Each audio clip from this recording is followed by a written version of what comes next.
Welcome back. It is 6:44 now. You might have heard of Comic-Con, the comic book convention, but how about Corgi-Con? Jacqueline Sarkeesian is back sharing details about the Doggy Convention. Tell us about it. It was quite the hit. Yeah. There were hundreds of corgis covering a beach in California.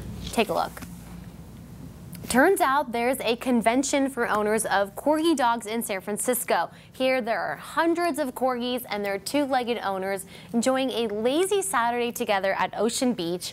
The idea for this started just a few years ago with just a few dozen corgis getting together.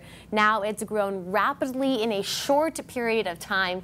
And the creator says she got the idea for the convention when she noticed that dog owners loved posting pictures of their stubby-legged pups on social media. So we made a lot of online friendships. So we decided, you know, maybe we should make this a bigger thing and make it more legit. And then the people came.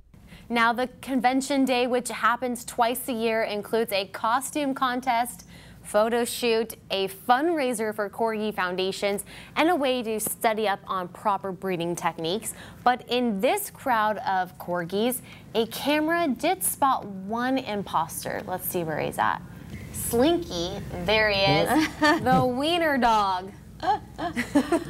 He just wanted to get on the fun. Yeah. But his owners did say that they were out there scouting out corgis because they will be buying one soon. Okay, so they were there for a reason. It's okay. Yeah, it Corgis is are open to the public. They said you it's a don't have to have welcoming a group. dog to come, so. Something about corgis, they're pretty cute. Corgis like the beach, and didn't know that. That I didn't know. It'd probably get Yeah. all in their hair too. I mean, you do see a lot of dogs at, beaches. Now they have dog beaches specifically just. I did not dogs. know I that. didn't Well, know that. yeah, They they do. do. They're all over California. Wish I had a beach this weekend to go to because man, it would have been a nice Boy, I place to tell be ya. in the beach. Not on the beach, but in the beach.